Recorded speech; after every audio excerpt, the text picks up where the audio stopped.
Muito bom dia a todos que estão nos acompanhando aqui nesse webinar. E boa tarde a quem também está nos acompanhando aí diretamente de Angola e outros lugares do mundo, outros lugares do globo. Eu sou Isadora França, sou advogada, presidente da Comissão de Direito Administrativo Sancionador da OABDF, professora da Universidade Católica de Brasília, mestre em Direito pela Universidade de Brasília e também sou sócia do escritório Fenelon Barreto e Host, Sociedade de Advogados. Hoje estou aqui mediando mais um webinar sobre direito administrativo comparado.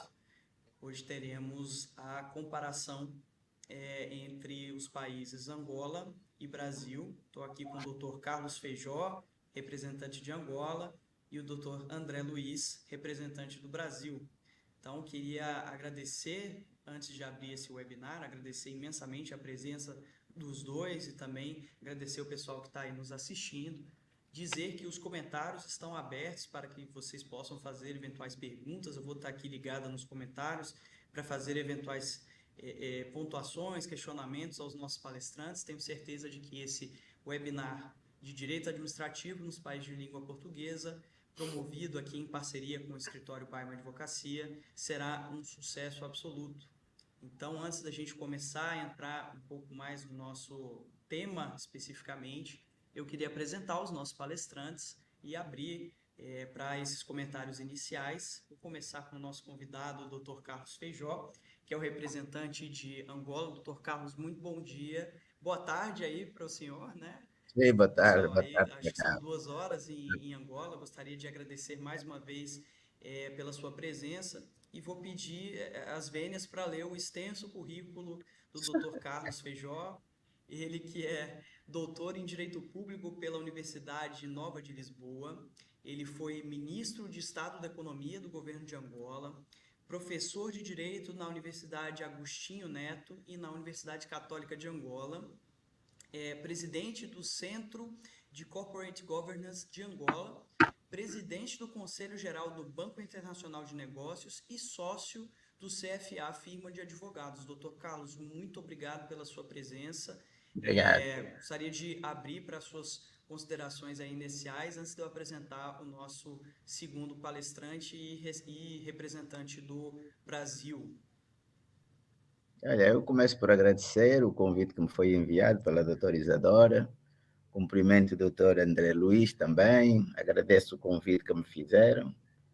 Bom, estamos aqui para fazermos este debate essencialmente sobre direito administrativo, do procedimento administrativo.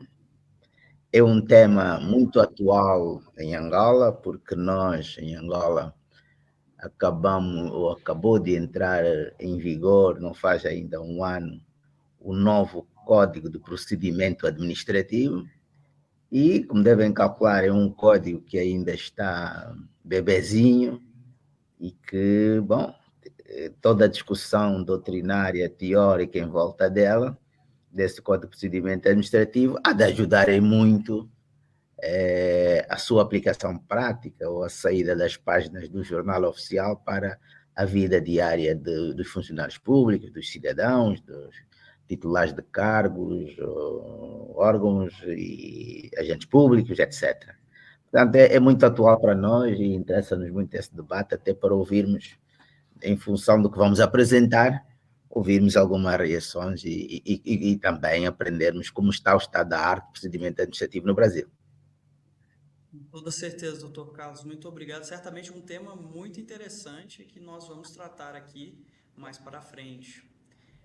Gostaria também de agora apresentar o doutor André Luiz Carvalho, que é o nosso representante do Brasil nesse webinar.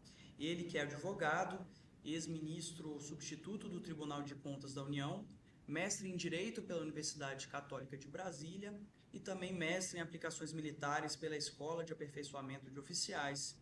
E hoje o Dr. André também ocupa o cargo de co-presidente da Comissão de Direito Administrativo Sancionador do ABDF, cargo esse que nós dividimos com muita honra, né, doutor André? E é um tema muito interessante, porque tem tudo a ver com o que a gente vai tratar aqui também. Bom dia a todos, boa tarde, especialmente ao Dr. Carlos Feijó, uma honra poder participar desse evento contigo. Para mim, uma grande satisfação poder participar do evento, como eu já disse. Agradeço especialmente à doutora Isadora pelo convite, ao doutor Boima, que não pôde estar presente, mas que cabe aqui o registro, né? Também pelo convite. É um tema sempre importante, a discussão de questões ligadas ao direito administrativo, ao processo administrativo, e, em alguma medida, também sobre licitações e contratos, né? Então, espero que seja um período muito agradável a todos e de extremo aprendizado a todos nós. Para mim, especialmente, poder aprender fatos e questões ligadas ao país amigo de Angola. Perfeito, pessoal. Muito obrigada. Então, feitas essas devidas apresentações, nós vamos tratar aqui de temas gerais do direito administrativo, princípios, processo, licitações, contratos.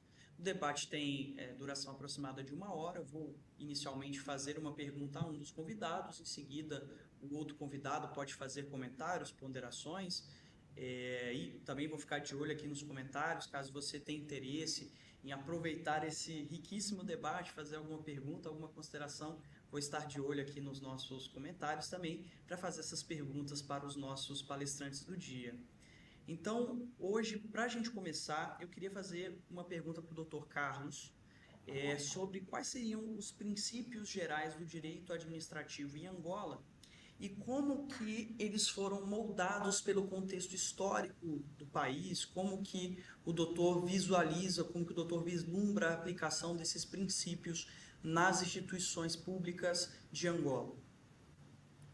Muito obrigado pela questão, doutora Isadora. E se me permitir, eu iria, digamos, começar por falar do contexto histórico e só depois, então, ir aos princípios gerais. Eu iria inverter a questão, porque, bom, eu gostaria de dizer que nós, cá em Angola, a história de Angola é mais ou menos em jeito de aceleração histórica e também seria um pouco a história do direito administrativo. É que a independência de Angola foi em 1975, próximo ano faremos 50 anos de independência. A quando da independência de Angola foi feita, digamos assim, uma opção política, ideológica, que assentava nos princípios, digamos, do socialismo, uma vez que historicamente a União Soviética, a antiga União Soviética e Cuba ajudaram a Angola a libertar-se do colonialismo português. Bom, na altura da independência, por razões históricas, umas objetivas e outras nem tanto assim, bom, a opção socialista que foi feita marcou o processo de construção do Estado e, naturalmente, o processo de construção do direito.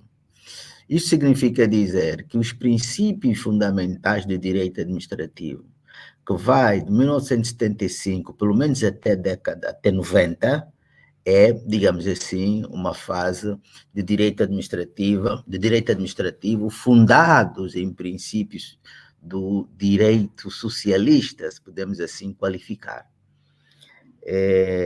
Entretanto, em 90, começa um processo democrático, um processo de institucionalização do Estado Democrático de Direito, um processo, digamos, de democratização do país, de saída de um regime político de partido único para um regime pluripartidário. Isto acontece nos anos 90, 91, eu diria, para ser mais preciso, 91, 92, quando se aprova, digamos assim, eu diria, uma Constituição Democrática. Bom, esta Constituição Democrática necessariamente teve impactos e reflexos, seja na organização administrativa, seja na atividade administrativa, como não podia deixar de ser. É uma época de grande produção de legislação administrativa também.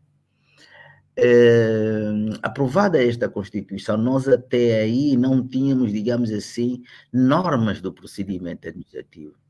As primeiras normas do procedimento administrativo foram aprovadas em 1995. em que alguns dos princípios, digamos, do procedimento administrativo, como a audiência prévia dos interessados, etc., dever de fundamentação dos atos administrativos, estavam presentes. Mas nós até, repare que chamamos normas do procedimento administrativo e não código de procedimento administrativo, porque se entendia que, bom, era uma fase de experimentação, digamos, de normativizar normas, o direito administrativo. Bom, isto é jeito de muita aceleração histórica mesmo, né? Podia estar aqui, seria só uma conferência para falar do enquadramento histórico. Bom, entretanto, em 2010 é aprovada uma nova Constituição da República de Angola, porque o processo de revisão da Constituição, ou melhor, o processo de transição constitucional do sistema de partido único e unipartidário e sistema, digamos, democrático socialista para passar ao sistema da democracia ocidental, começou com uma revisão constitucional em 91, 92, e esperava-se que depois nós teríamos uma Constituição mais desenvolvida que foi aprovada em 2010. Não quer dizer que até 2010 nós não tenhamos tido uma Constituição administrativa. Havia alguns princípios que estavam na Constituição que moldavam a organização administrativa e a própria atividade administrativa. Entretanto, a Constituição de 2010, esta sim, é que, digamos, podemos dizer, tem princípios constitucionais que nós poderemos chamar princípios constitucionais com incidência administrativa. Uma Constituição administrativa mais desenvolvida. Mas, repito, não quer dizer que antes não existia uma Constituição administrativa. É que agora, em 2010, a Constituição Administrativa ela é muito mais desenvolvida, seja, como disse, nos princípios com incidência administrativa, seja também em matéria de direitos fundamentais com incidência administrativa. Eu faria essa separação.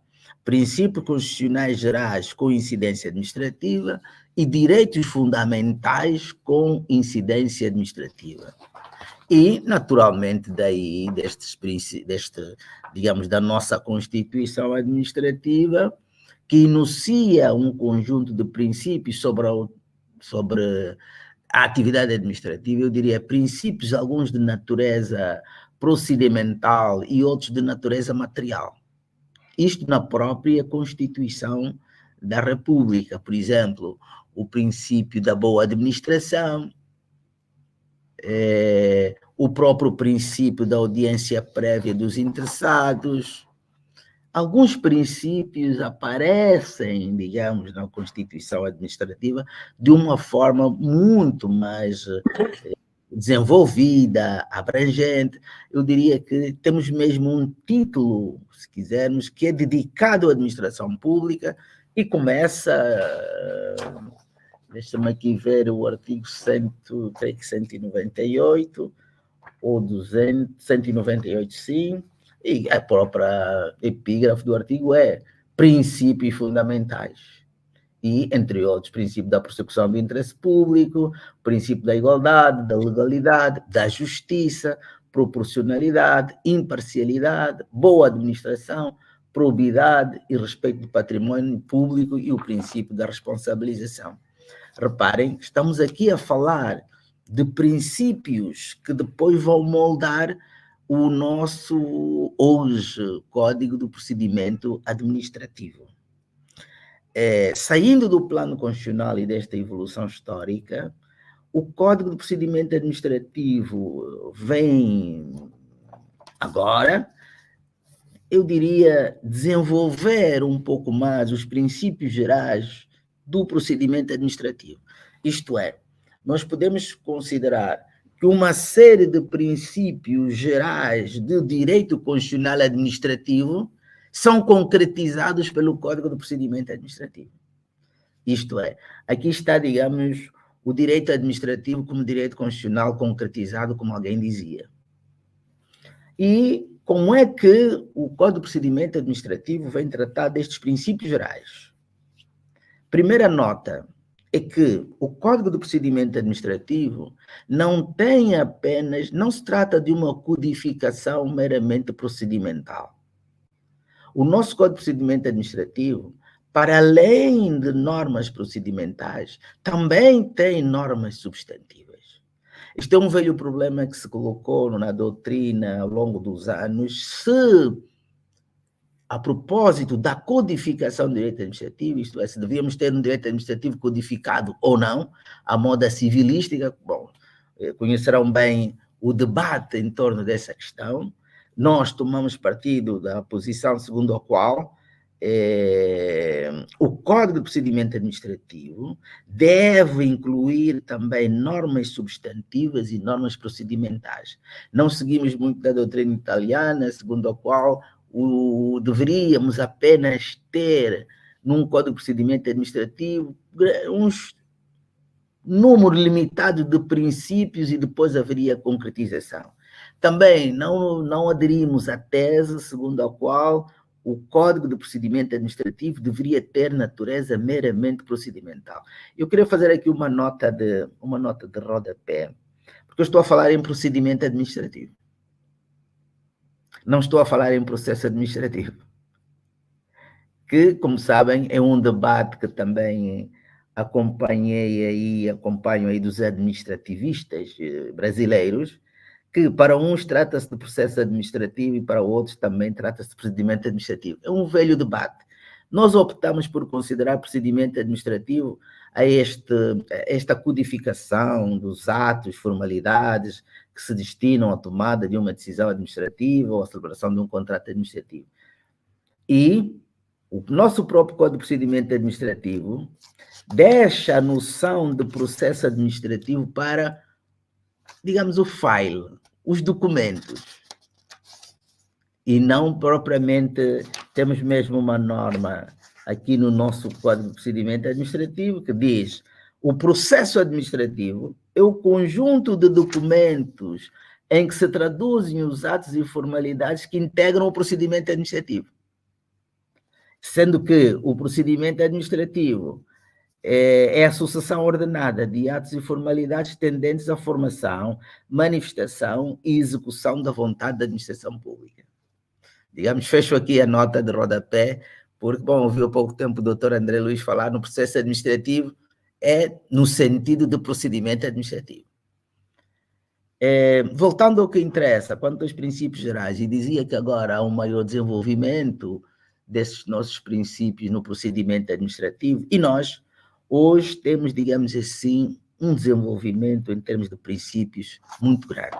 Isto é, nós hoje temos, para lá do que diz o texto constitucional, nós temos no nosso Código de Procedimento Administrativo, por exemplo, o princípio da constitucionalidade, o princípio da juridicidade, o princípio da legalidade, que já vem das normas de procedimento administrativo, o princípio de estado de necessidade administrativa, que não podia deixar de ser o princípio da prossecução do interesse público, proporcionalidade, imparcialidade, boa-fé, participação, audiência prévia, o princípio da decisão, que em direito administrativo é fundamental, sobretudo para a formação do ato de deferimento tácito ou indeferimento tácito. No nosso caso, aderimos para a tese do deferimento tácito, o princípio da gratuitidade, que não podia deixar de ser o princípio da administração digital, o princípio do auxílio administrativo ou interadministrativo,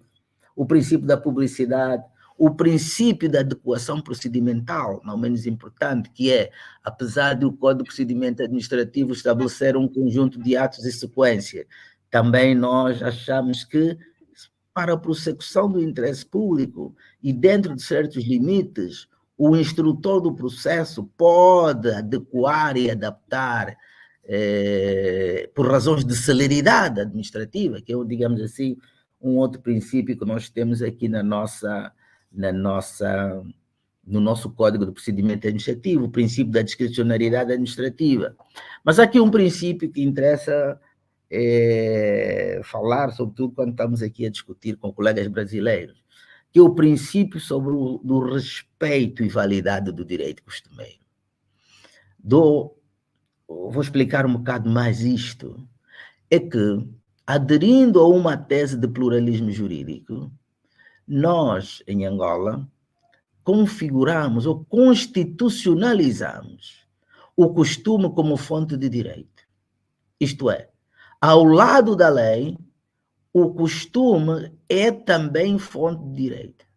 Quer dizer que nós aderimos a uma tese pluralista de fontes de direito e, já no plano constitucional, e o direito costumeiro é igualmente fonte de direito, havendo como que uma coexistência entre o direito costumeiro tradicional e o direito oficial do Estado.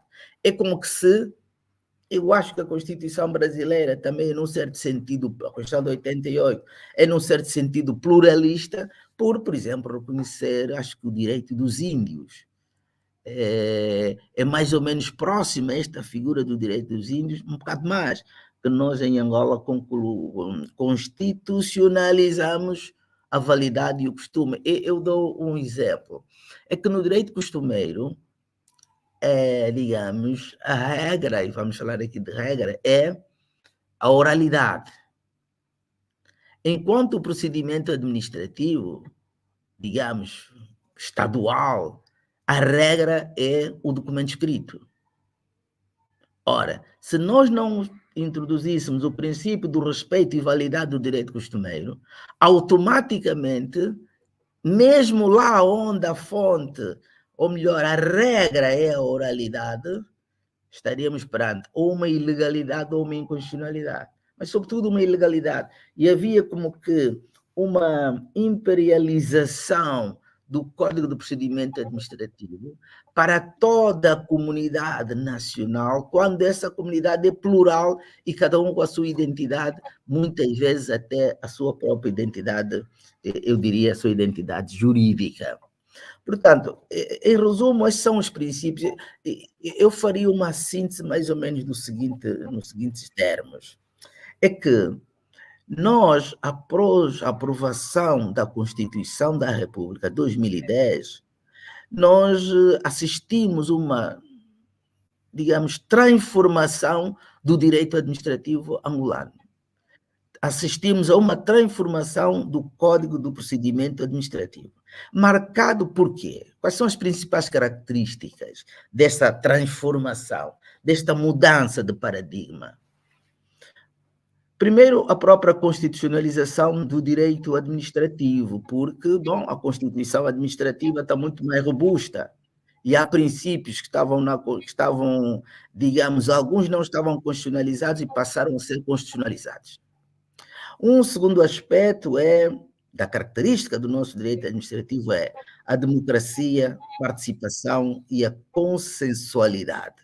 Isto é, uma marca do direito administrativo atual é que aquele direito administrativo pretoriano, unilateral, impositivo, terminou o seu tempo para o direito administrativo mais participativo, mais consensual, em que o cidadão já não é, digamos, um mero destinatário da decisão, não um mero objeto destinatário da decisão. O cidadão passa a estar no centro da decisão e, com a administração pública, passa a participar do próprio processo de decisão. A tal ponto que a violação da audiência dos interessados, dos particulares interessados, pode conduzir à invalidade da decisão administrativa. Ou se formos já falar de contratação pública, não audiência prévia, por exemplo, antes do relatório preliminar ou depois do relatório preliminar, todas aquelas fases que nós temos no nosso procedimento pré-contratual e contratual, também, digamos assim, não teriam razão. E depois, por último, quer dizer, a valorização da dignidade da pessoa humana face à supremacia do público.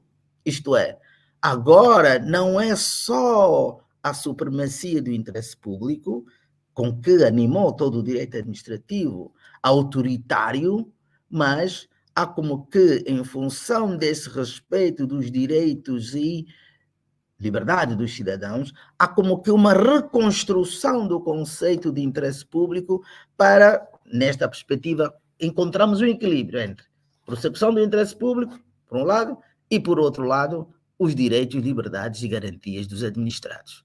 Digamos, este é, eu diria, o nosso novo direito administrativo. Há esta ponderação desse conjunto, digamos, uma ponderação axiológica, digamos assim, e com base nesse conjunto de princípios que nós aqui...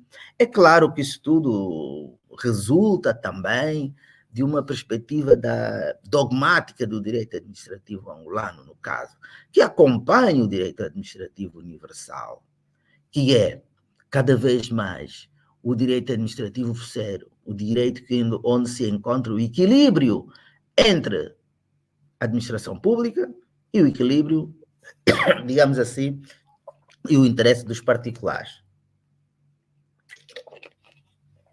E é este, digamos assim, o nosso novo direito administrativo. Uma nota para dizer também o seguinte: estes princípios que eu acabei de enunciar, o modo como nós construímos o Código de Procedimento Administrativo. Nós, por um lado, acabamos de falar dos princípios gerais do procedimento administrativo. Mas, como eu disse inicialmente, o nosso Código de Procedimento Administrativo não se limita a questões processuais ou procedimentais. Tem também questões substantivas. Isto é, pelo menos os 4 modos típicos de atuação administrativa, nomeadamente a decisão administrativa ou ato administrativo, o regulamento administrativo, o contrato público, contrato administrativo e as operações materiais da administração pública são regulados também, em termos de princípios gerais, por este Código de Procedimento Administrativo. Digamos, temos aqui alguns princípios e regras que são de direito substantivo e outros de direito processual ou procedimental. Mas mais importante que isto é que estes princípios que acabamos de enunciar são igualmente aplicáveis quer aos contratos, à atividade contratual da administração pública, como seja os atos administrativos ou atos unilaterais, seja as operações materiais e ainda os regulamentos administrativos. Mas também existem os princípios gerais próprios do procedimento administrativo, que eu diria mais da parte procedimental.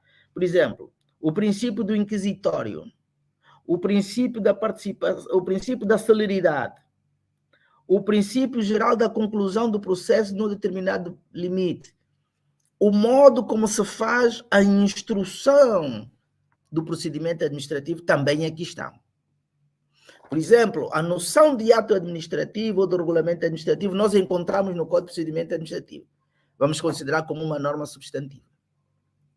Mas, ao mesmo tempo, temos as normas sobre o procedimento em si, nomeadamente prazos, notificações, etc., etc., que são igualmente aplicáveis a todos os modos de atuação ou de atividade administrativa.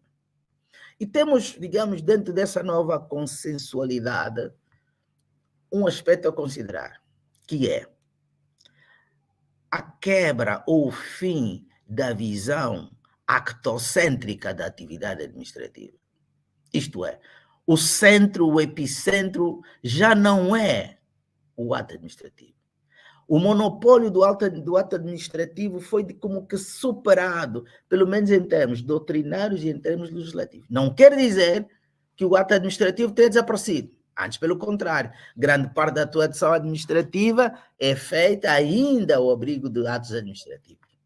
Mas esta consensualidade, este respeito pelos direitos dos cidadãos vai ao ponto de, por exemplo, permitir-se o chamado contrato para o exercício de poderes públicos, como este, a transação, contrato administrativo de transação, como, por exemplo, o contrato substitutivo do ato administrativo, em que se regula o modo como a administração pública há de exercer o seu poder público.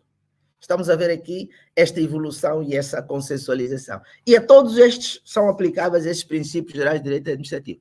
Acho que já roubei quase 20 e tal minutos e acho que vou passar a palavra à presidente. Já falei demais. Doutor Carlos, que isso, olha, uma aula que o senhor deu aí, muito interessante, eu até recomendei aos meus alunos, eu sou professora de Direito Administrativo e também de Introdução ao Direito esse semestre na Universidade Católica aqui de Brasília e recomendei que meus alunos assistissem esse webinar.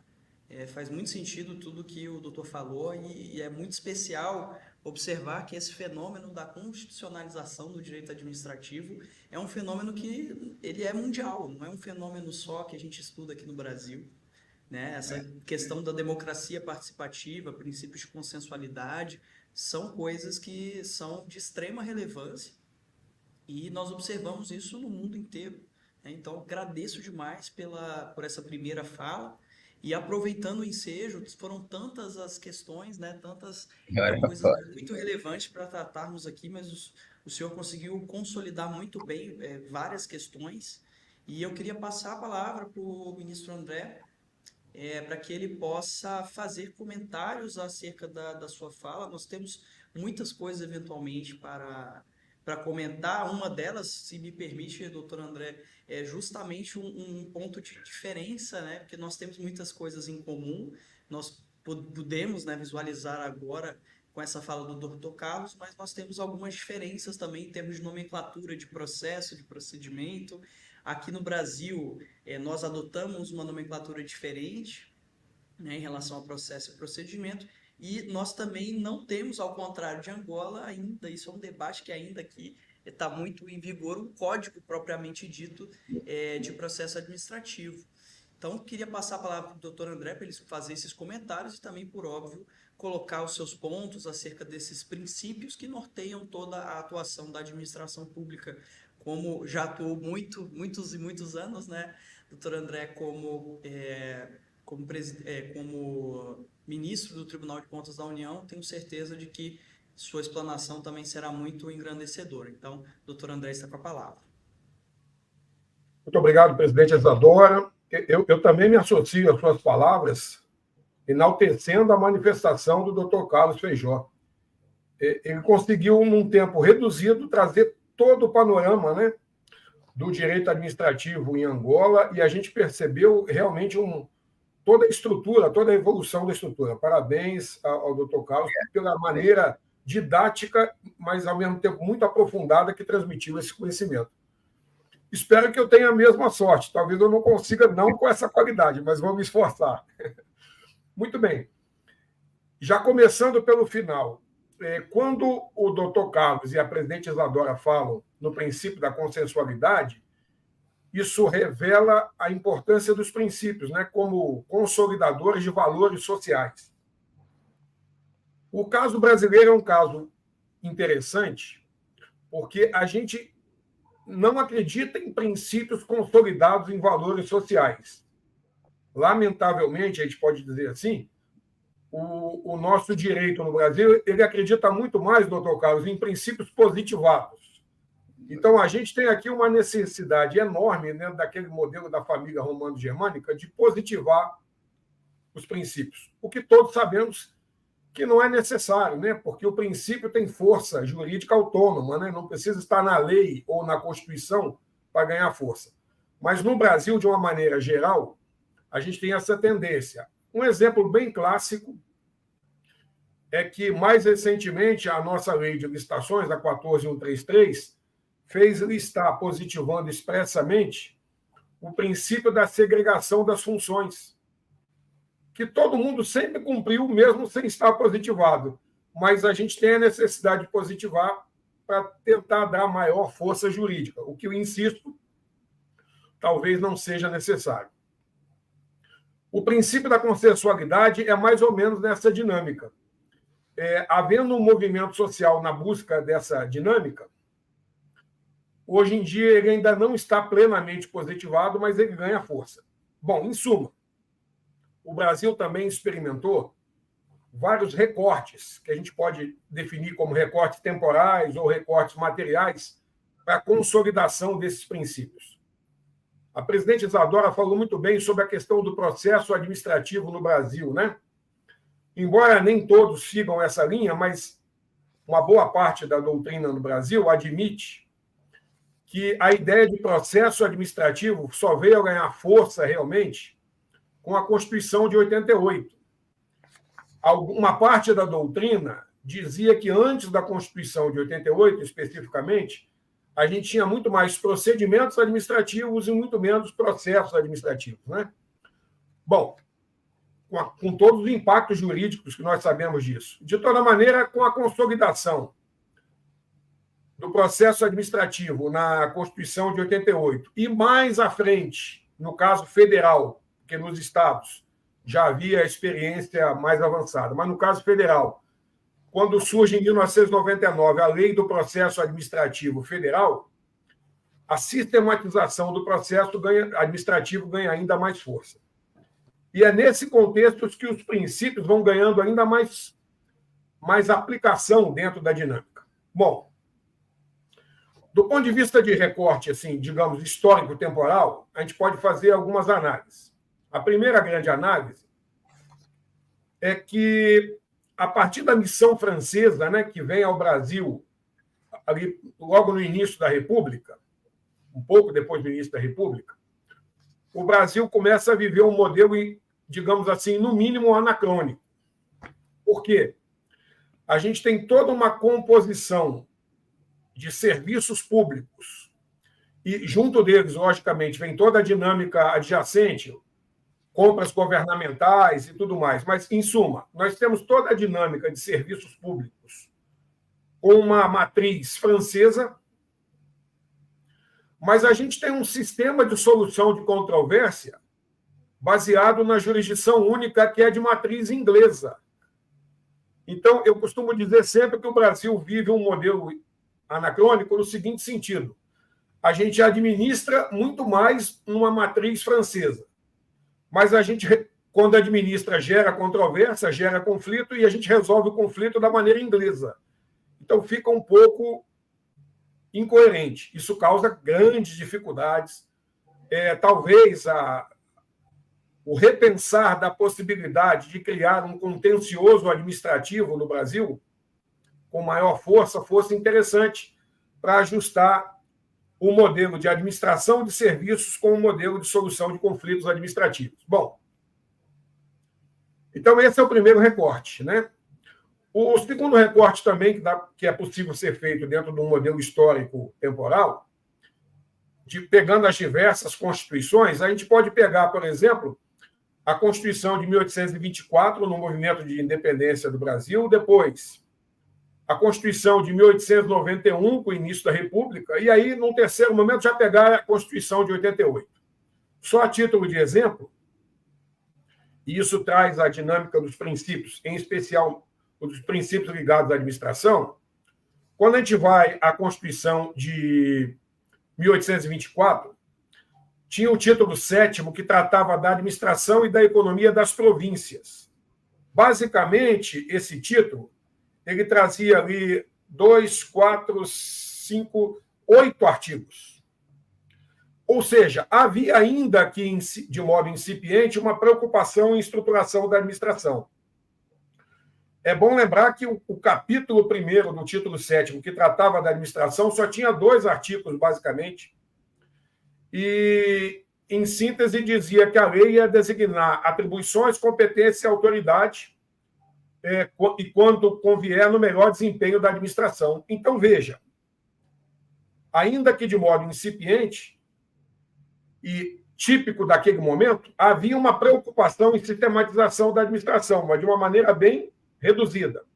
Cerca de 8 artigos, sendo que, tratando da administração, 2. Quando vem a Constituição de 1891, já não há um título específico para a administração como regra. E, em síntese, o que há, por exemplo, a título de exemplo, é o artigo 5º tratando da seguinte dinâmica: incumbe a cada Estado prover, a expensas próprias, as necessidades do seu governo e administração. E aí arremata o mesmo artigo: a União, porém, prestará socorros ao Estado que, em caso de calamidade pública, os solicitar. Então, perceba, com o início da República, até dentro daquela ideia de se aproximar um pouco mais do modelo americano,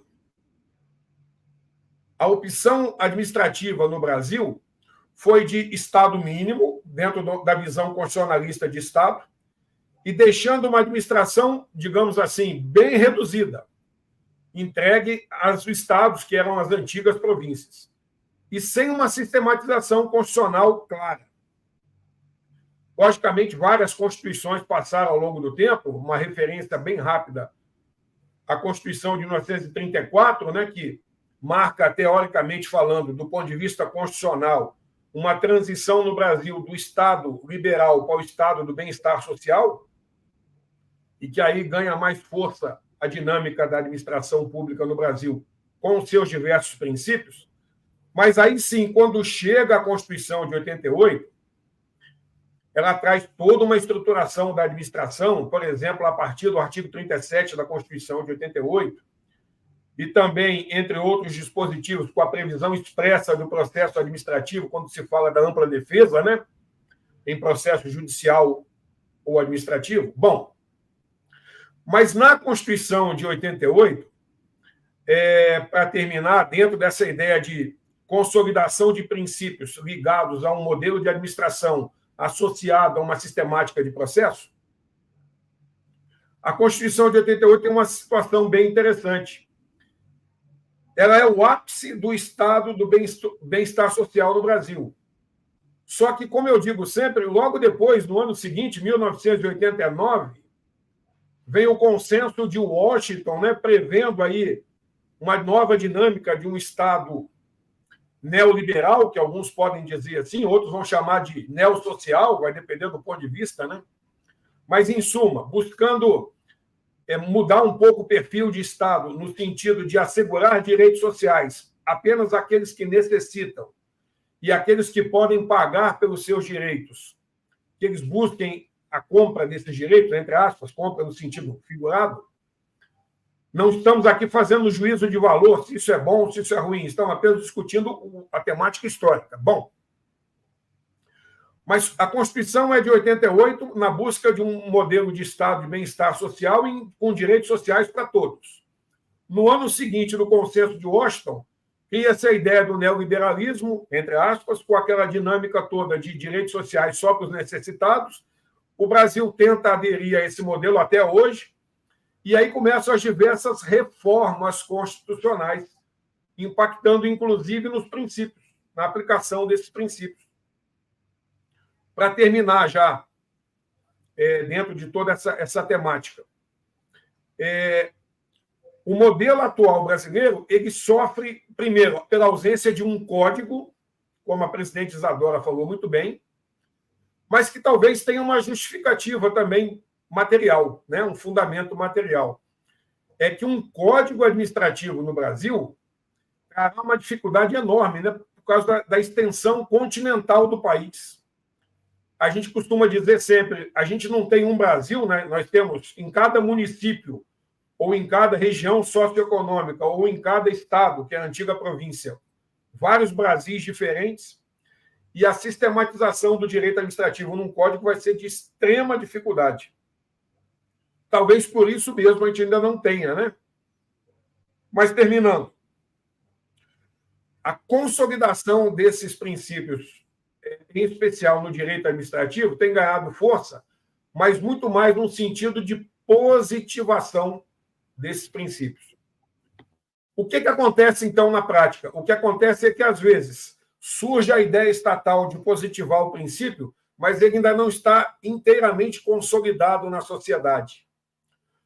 O desafio da aplicação do princípio da consensualidade vai ser nesse sentido. Até que ponto a cultura do direito administrativo brasileiro vai assimilar essa ideia da consensualidade? Então, eu diria assim, terminando, presidente Isadora, o desafio é histórico, o desafio é material, mas, principalmente, o desafio é de consciência, né? É de, nas nossas escolas e na formação da comunidade jurídica, e é nesse sentido que a OAB cumpre um importante papel, consolidar, ou melhor, consagrar a importância desses princípios como balizamento norteador da atividade administrativa. Em síntese, é isso, presidente. Espero ter trazido algumas ideias suplementares à manifestação do nosso doutor Carlos Feijó.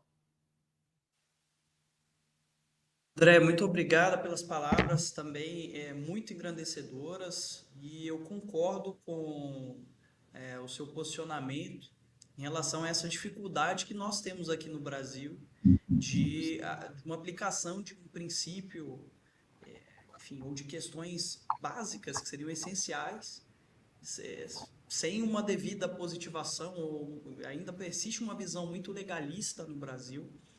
E essa visão legalista, eu entendo que ela, por certo, né, certamente ela atrapalha muito a aplicação e a evolução do direito administrativo em si. Eu queria aproveitar aqui para saudar aqui o pessoal dos comentários, o Felipe Medeiros, Matheus De Rossi, Aliana Lagemovitz, Pedro Souza, também estão comentando aqui. Agradeço pelo conteúdo. Esse assunto me interessa muito, uma verdadeira aula sobre direito administrativo. Queria saudar aqui também o amigo Matheus de Paula, que disse que Isadora França é muito competente, sempre prazer ouvi-la. Isabela Almeida também está comentando que o webinar está muito interessante. Verônica comentou aqui que o webinar está excelente, o pessoal está gostando bastante. Então fiquem também à vontade, caso queiram fazer qualquer pergunta para os nossos palestrantes.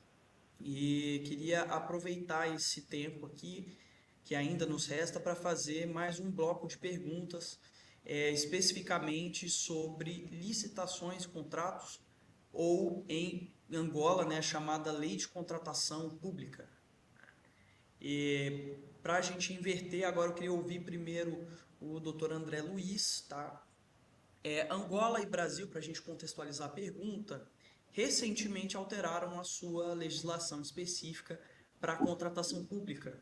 Ambos os países, né, ambas as nações fizeram uma alteração no ano de 2021. Em Angola, a lei de contratação pública angolana foi revogada, a antiga lei, que era uma legislação de 2016, e no Brasil, a 14133 de 2021 foi a lei que alterou, né, que extinguiu a Lei 8666 de 93, que foi uma lei que vigorou por quase 30 anos aqui no Brasil. Então, eu queria primeiro perguntar para o Dr. André como que ele vislumbrou essas alterações e quais são as principais inovações legislativas previstas na Lei 14133 aqui no Brasil, e em seguida vou passar a palavra para o Dr. Carlos para ele fazer comentários específicos sobre os procedimentos para contratações públicas em Angola. Então, doutor André, por favor, se puder fazer comentários nesse sentido. Ok. Obrigado, presidente. Bom, vou tentar fazer também uma abordagem bem objetiva. Respondendo diretamente à indagação da presidente Isadora. Em que sentido a Lei 14133 inovou? A gente vai ver que ela não inovou tanto, ela só mais consolidou as diversas legislações na área de aquisições e compras governamentais. Ela basicamente pega Lei do Pregão, Lei do RDC, decreto da Petrobras, que à época, lá no passado, em 97, 98, trazia algumas regras inovadoras, pega a Lei 866 e as diversas aplicações de todos esses dispositivos legais e infralegais, inclusive com manifestações criadas pela jurisprudência no Brasil, aí incluída a jurisprudência formulada pelo Tribunal de Contas da União, consolida tudo isso no normativo da Lei 14133 de 2021. Importante lembrar que em 2016, mais ou menos, ali, né, com a Lei 13303, a lei das estatais separa, né, a abordagem de licitações e contratos para as empresas estatais. Inicialmente, o foco era nas prestadoras de serviço público, mas, como todos nós sabemos, a reboque, essa lei das empresas estatais levou também as estatais exploradoras de atividade econômica, que seguem um regramento próprio baseado fundamentalmente na Constituição, no artigo 173, e não no artigo 37, inciso 21, como reporta todas as demais estruturas da administração pública federal, estadual, distrital, municipal no país. Mas, antes de falar rapidamente sobre alguns aspectos interessantes, digamos assim, da Lei 14.133, é bom lembrar que, além desse recorte, digamos assim, de abrangência material, estatais e demais órgãos e entes do setor público, as estatais pela lei das estatais na área de licitações e contratos, os demais órgãos e entidades do setor público, por exemplo, pela lei básica da 14.133, é bom lembrar de dentro dessa temática toda, é que quando a gente fala em compras governamentais e efetivamente sobre licitações e contratos, a gente sempre trata isso como um fim em si mesmo. Mas é bom a gente sempre lembrar que, na verdade, as compras governamentais elas estão inseridas numa dinâmica maior, que é as entregas de serviço à sociedade. Em outras palavras, quando eu compro uma obra de uma ponte, eu, na verdade, não estou comprando uma ponte, eu estou criando, eu estou exercendo uma atividade meio, por exemplo, para viabilizar a prestação de um serviço público na atividade fim, serviço público lato sensu, por exemplo, trânsito e transporte. Esse é o primeiro desafio, a gente lembrar que o planejamento de compras governamentais ele está muito mais associado às entregas à sociedade. Então, um exemplo típico, que eu sempre falo e vou repetir aqui. Num determinado momento, se imaginou uma entrega à sociedade, a transposição do Rio São Francisco. Essa transposição demorou 20 anos, porque a área de compras governamentais não conseguiu dar a agilidade necessária e suficiente para que houvesse a aquisição dos equipamentos públicos, né? Então, tem toda essa dinâmica. Bom, a 14.133, ela traz essa síntese de consolidar as diversas normas, mas tenta criar alguns modelos, como o princípio do planejamento, e aí vem aquela ideia anterior dos princípios, né? Tenta estabelecer alguns outros padrões, ligando o planejamento de licitações e contratos anual ao planejamento orçamentário na LOA e ao planejamento até de gestão do PPA, mas ainda não traz uma característica fundamental das compras governamentais, que é o foco na entrega. Houve um avanço nesse sentido, mas ainda muito incipiente. Já caminhando para o final, a gente pode trazer algumas questões aí, assim, meramente pontuais sobre aspectos ligados a 14.133. E eu vou me permitir, inclusive, falar de assuntos menos discutidos, né? Porque o que todo mundo fala sempre, a gente está... A 14.133, ela trouxe alguns aspectos, por exemplo, a preocupação com a definição de cláusulas contratuais de matriz de risco. Isso traz algum nível de estabilidade na execução de contrato a partir das aquisições. A previsão de fornecimento é associado à prestação de serviço. Em outras palavras, é um regime de contratação que já existia formulado pela jurisprudência, mas agora está positivado na legislação, porque, na maioria das vezes, como a gente falou, eu faço aquisição de um fornecimento, mas ele está associado à prestação de um serviço ou até, eventualmente, de um serviço público. A abordagem inovadora de trazer o diálogo competitivo dentro do contexto de modalidade de licitações. Um aspecto bem interessante, esse aí sim eu diria que talvez seja uma das grandes conquistas da Lei Básica 14.133. É que lá no artigo 11 ela passa a prever um processo licitatório tendo objetivos, eu falo sempre, e não mais apenas finalidade. E quando ela define objetivos, ela, por exemplo, lista assegurar a seleção da proposta mais vantajosa. Não. Ela muda a dinâmica.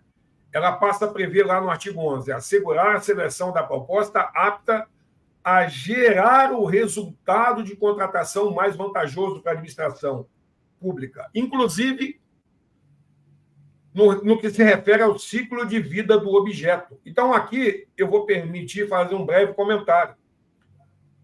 Antigamente, a gente tinha uma finalidade, selecionar a proposta mais vantajosa. Agora, a finalidade é algo muito amplo. Agora, nós temos o objetivo, que é algo ligado ao objeto, é mais específico. E mais, o objetivo não é selecionar a proposta mais vantajosa, é selecionar a proposta com o resultado mais vantajoso. Em outras palavras, vamos lembrar, o objeto normalmente se liga a um resultado. Eu não me contento apenas em ter o objeto, eu tenho que trazer também o resultado desse objeto. E ele ser mais vantajoso para a administração. Como eu digo sempre, falei em outros seminários, esse vai ser o maior desafio da doutrina e da jurisprudência, que vai ser definir o contorno de interpretação, o limite de interpretação desse resultado mais vantajoso. Terminando, outras premissas interessantes. Passa a prever também, entre esses objetivos do processo de licitação, incentivar a inovação, passa a prever efetivamente a necessidade de governança das contratações. E quando a gente fala em governança, é sempre bom lembrar que, no caso específico, ela vai ser fundamentada em alguns pilares, né? E, basicamente, os pilares vão ser liderança, estratégia e controle. Então, agora, o sistema de licitações vai ter que estar estruturado dentro de um processo de liderança, de estratégia e de controle, porque esses três pilares são os pilares da governança. Em síntese, esses são alguns pontos interessantes. E lembrando que lá pelo artigo 12 é feita a previsão do plano de contratações anuais e diz que ele deve, então, subsidiar a elaboração das respectivas leis orçamentárias.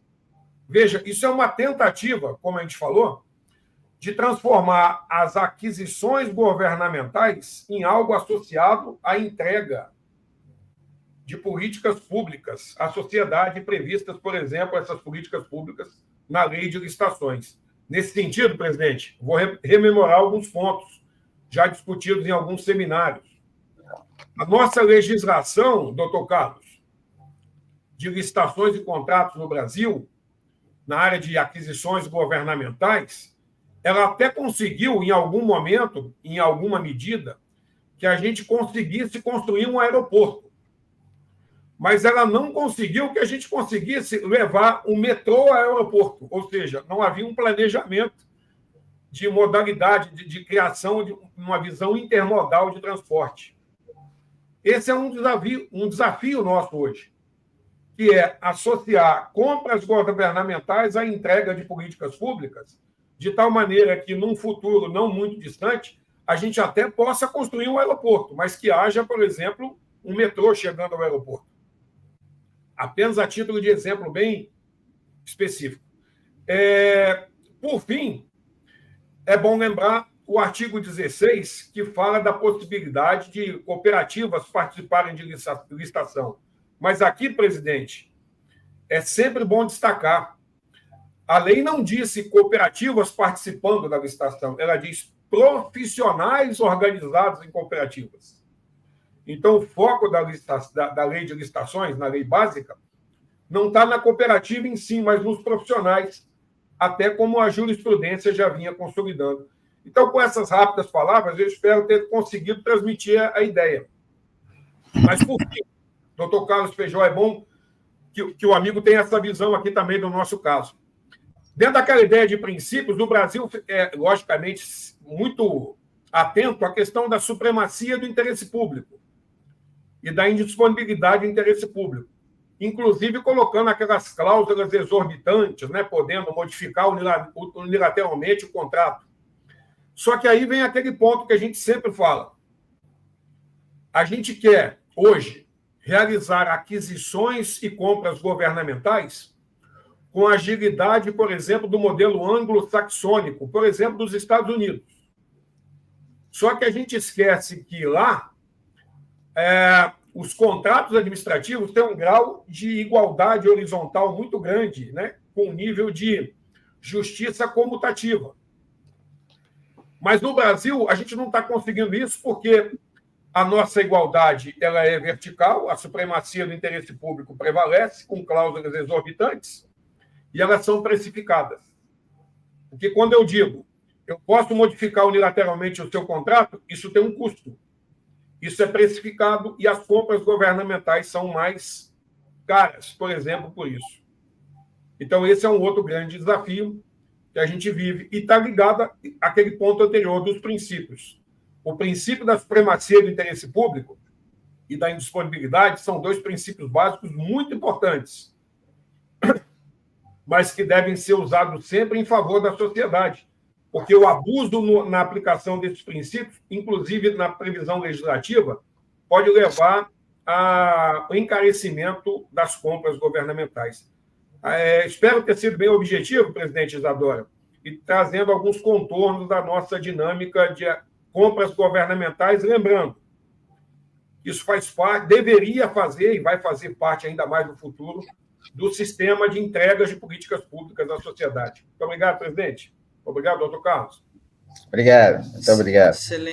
Excelente, doutor André. Muito importante analisar esses princípios gerais da indisponibilidade do interesse público e da supremacia do interesse público também sob essa ótica de efetividade, né? Sob pena de os princípios ou essa efetivação de princípios ocasionarem algo que não é o desejável, que é justamente o encarecimento das nossas compras públicas ou orçamentos equivocados.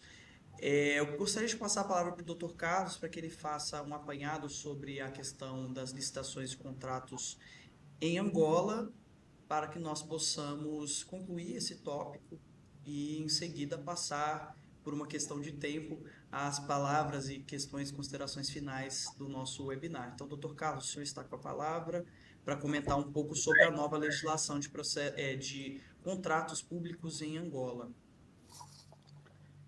Bom, eu gostaria de fazer a minha intervenção neste ponto,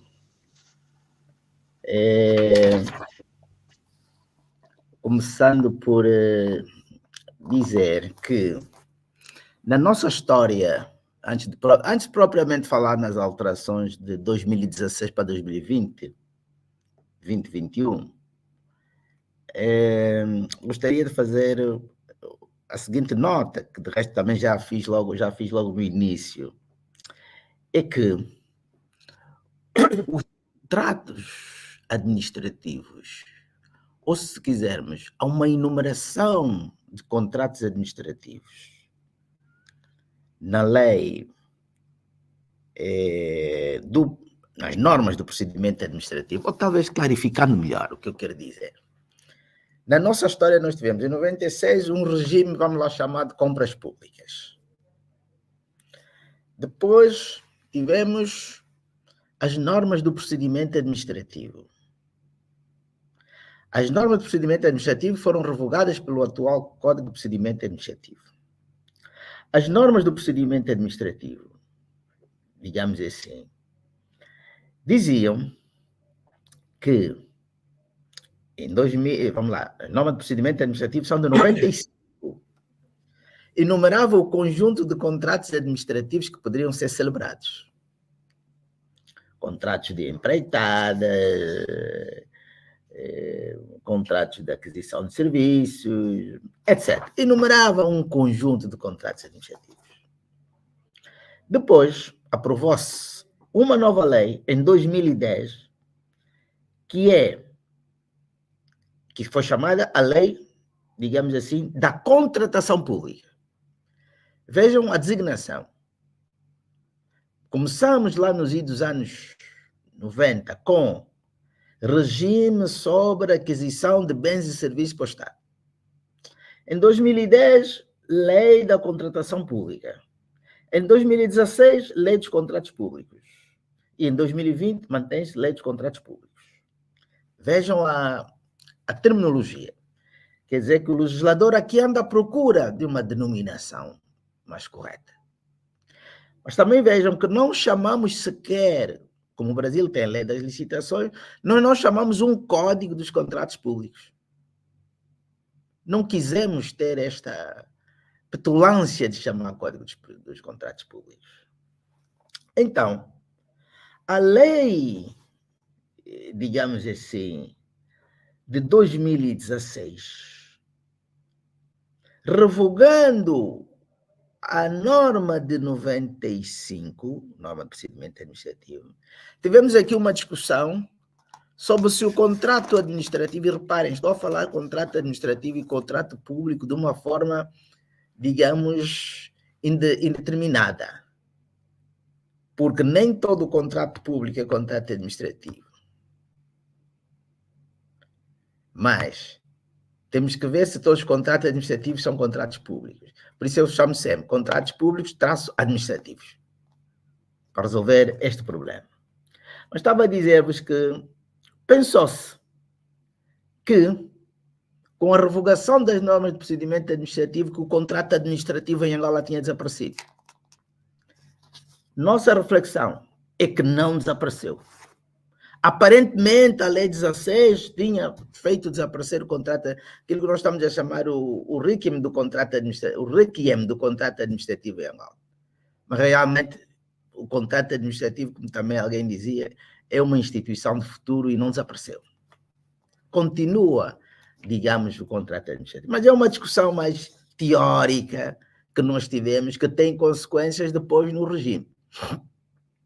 Bom, então nós hoje temos a lei de 2020. Mas, para ficar tudo mais claro, nós no Código de Procedimento Administrativo, lá está, o nosso Código de Procedimento Administrativo, independentemente da lei da contratação pública, tem vários artigos sobre contratos públicos. Muitos e variadíssimos artigos sobre contratos públicos. Então, nós estamos a dizer, olha, se a lei de 16 quis acabar com os contratos públicos, não acabou, tanto não acabou que hoje nós temos na nossa lei principal da atividade administrativa, o contrato administrativo está na norma do procedimento administrativo. Através do contrato administrativo pode ser constituída, modificada ou extinta uma relação jurídico-administrativa, salvo quando lei específica dispuser em sentido contrário. A atividade contratual da administração pública, enquanto forma de atuação administrativa, vincula-se aos princípios constitucionais e gerais da atividade administrativa. E depois temos vários contratos administrativos aqui. Os contratos procedimentais, contratos substitutivos de atos administrativos, contratos substitutivos de procedimento administrativo. Estes contratos não estão regulados na lei dos contratos públicos. Quer dizer que temos contratos administrativos que não estão regulados na lei dos contratos públicos. Mas a lei dos contratos públicos manda aplicar subsidiariamente as normas do procedimento administrativo, quando ela não prevê há uma espécie de remissão interna e remissão externa.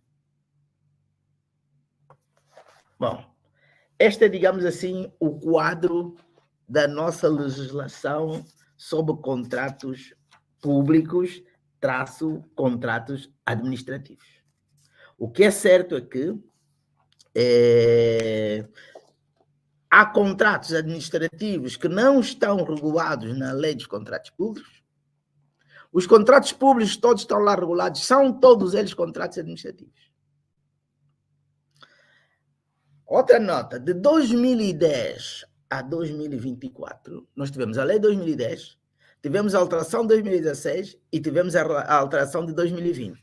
Reparem que, vamos lá, em 10 anos, temos 3 leis sobre contratos públicos. O que isso revela? não é negativo, revela uma preocupação crescente de cada vez mais regular a contratação pública. Porque a contratação pública pode chegar a representar 10% do produto interno bruto. O que é muito. O que é significativo. Então, essas alterações que foram tendo lugar 2016, 2020, foram bem vistas as coisas, resultado de alguma experiência de aplicação de normas anteriores. Eu dou um exemplo. Nós não tínhamos a contratação emergencial quando ocorre o Covid. Em 2020, nessa alteração que fizemos, tivemos que incluir o regime de contratação emergencial com as lições retiradas do Covid. É uma das alterações que foi feita, é o regime, a criação de um regime de contratações emergenciais para incluir situações como o Covid.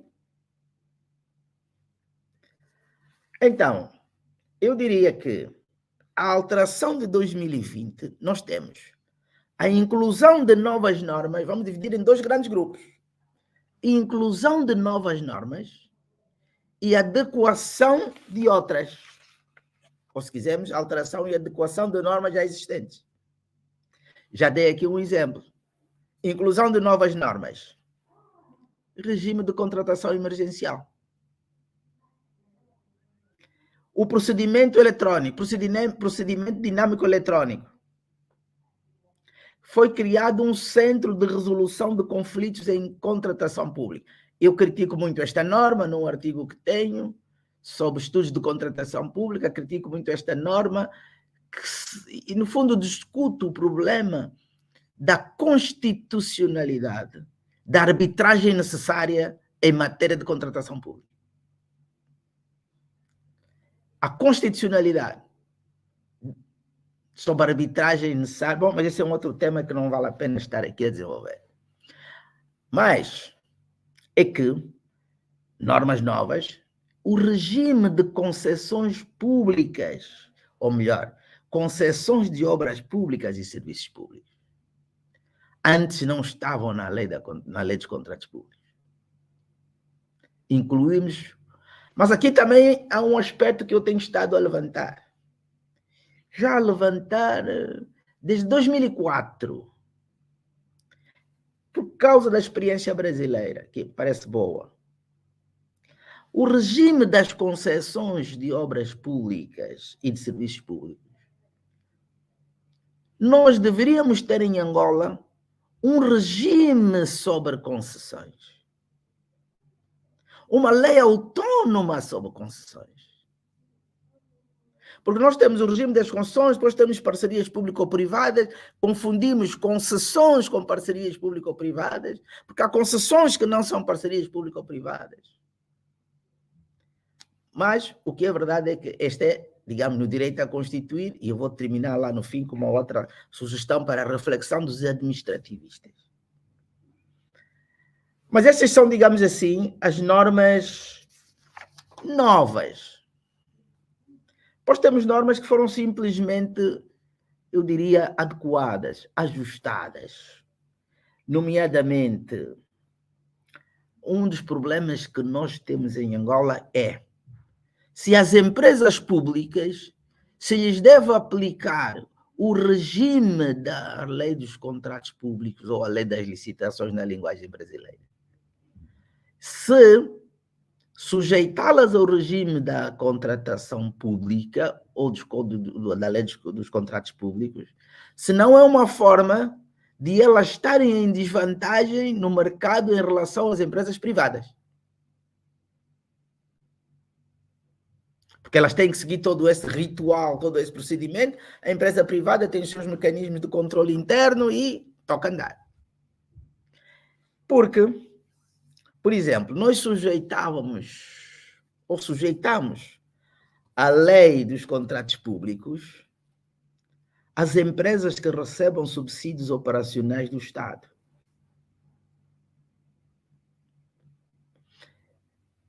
E as empresas que não têm subsídios operacionais do Estado. Uma coisa que ficou clara agora é que, em princípio, as empresas que não recebam subsídios operacionais do Estado não ficam sujeitas à lei da contratação pública. Mas eu também aqui estou a defender uma terceira via, é que devíamos ter um regime procedimental contratual e pré-contratual próprio das empresas públicas e não o regime. Essa proposta depois vou retomá-la mais à frente. Bom, então, em termos de adequação da lei dos contratos públicos, já falei desta questão das empresas públicas, foi muito debatida. Houve também só a necessidade de atualizar os limites como critério de escolha do procedimento contratual. Também houve essa alteração. Houve uma questão também importante que foi a redefinição do momento e forma da apresentação de documentos que constituem a proposta e do conteúdo mínimo exigido no programa do concurso, etc, etc. Digamos, não irei desenvolver muito outras alterações ou adequações que foram feitas, mas para mim estas são muitas das essenciais. Mas eu quero terminar com um desafio. Que é o seguinte: não será que os administrativistas estão muito presos à teoria do contrato administrativo criada pelo Conselho de Estado? Não será o momento de nós reconfigurarmos a teoria do contrato administrativo na seguinte perspectiva? É que cada vez há um alargamento maior da figura do contrato administrativo, com realidades distintas, ou procurando cobrir realidades distintas. E a pergunta que eu faço é: não será o momento de abandonarmos um pretenso regime geral dos contratos administrativos, um pretenso regime comum dos contratos administrativos, que no fundo vem dar corpo a uma teoria de contrato administrativo? Não será que é teoria do contrato administrativo de matriz francesa? O doutor André Luiz falou há pouco tempo da flexibilidade nos regimes anglo-saxônicos. Mas nós devemos levar isso até o fim. E talvez evitarmos um regime unitário para todos os contratos públicos. Então, não será o momento de seguirmos o que está na lei civil ou no direito civil, onde, por exemplo, há um regime do contrato de compra e venda. É claro que sempre existirão disposições comuns. Mas o Código Civil não vai ao ponto, como quer a lei dos contratos públicos e talvez a lei das licitações, tentar regular todos os contratos públicos e administrativos que eventualmente venham a existir pelos critérios da administratividade ou qualquer outro. Eu acho que devíamos mesmo, digamos, voltar, abandonar a pretensão de queremos regular numa lei os contratos públicos e os contratos administrativos e seguirmos a técnica do direito civil. Temos lá alguns contratos nominados, mas grande parte é o abrigo da liberdade contratual. E nós sabemos que existe a liberdade contratual pública. É uma reflexão que nós devemos fazer, até pelo que diz o Dr. André Luiz a propósito da flexibilidade anglo-saxônica. Saiamos deste pecado original da teoria do contrato administrativo de matriz francesa para ver se temos aqui um regime em que vamos ter um núcleo essencial, sim, mas não a pretensão de regular todos os contratos públicos e contratos administrativos. Deixo isso à vossa reflexão e talvez organizemos um seminário só para isto. Muito obrigado. Com certeza, doutor Carlos, acho que essa última fala do doutor foi muito provocativa. Eu sempre encerro os seminários com aquele gostinho de quero mais, né? O pessoal às vezes fala, nossa, eu podia ficar a tarde inteira, o dia inteiro escutando as ponderações desses palestrantes de grande renome, mas por questão de horário mesmo, sem dúvida, vamos marcar um outro webinar para tratar especificamente desses pontos, porque às vezes a gente acaba tendo mais dúvidas e mais questões e mais perguntas do que respostas, mas é justamente esse o objetivo desse webinar, é fazer essas provocações, é aprendermos com o direito comparado e debatermos o direito administrativo, que é a minha grande paixão. E tenho certeza de que a todos os ouvintes aqui, todo mundo que acompanhou o webinar, também ficou muito interessado com essa temática. Para a gente finalizar aqui o nosso webinar, eu vou passar a palavra para o Dr. André Luiz fazer as suas considerações finais por aproximadamente 3 a 5 minutinhos, por uma questão de horário mesmo, e depois ao Dr. Carlos, e já adianto aqui os meus agradecimentos a todos vocês que nos acompanharam aqui. Esse episódio também vai ficar gravado no YouTube, e agradecer mais uma vez ao Dr. André Luiz, que muito nos brinda com suas ponderações, e também ao Dr. Carlos Feijó, que trouxe questões muito relevantes do direito administrativo sob a ótica do direito comparado. Então, doutor André, passo a palavra para fazer suas considerações finais, reiterando os agradecimentos, e em seguida passo ao doutor Carlos para que nós possamos encerrar o nosso webinar de hoje. Muito obrigado, presidente. Eu que agradeço, primeiro, pela excelente condução dos trabalhos pela presidente Isadora. Agradeço ao doutor Carlos Feijó pela brilhante explanação e a brilhante aula que nos foi fornecida. Entendemos as premissas, né? Desculpe, as premissas e a base da estruturação do direito administrativo em Angola. Isso nos serve também de aprendizado para corrigir alguns rumos aqui no Brasil, especificamente de tudo que foi discutido aqui, não só pela consolidação de valores nos princípios, mas depois na discussão um pouco mais pragmática, dentro do processo administrativo, e especialmente do processo administrativo de gestão na área de licitações e contratos, sob aquela perspectiva de que compras governamentais devem estar inseridas na busca de um resultado da entrega de uma política pública à sociedade.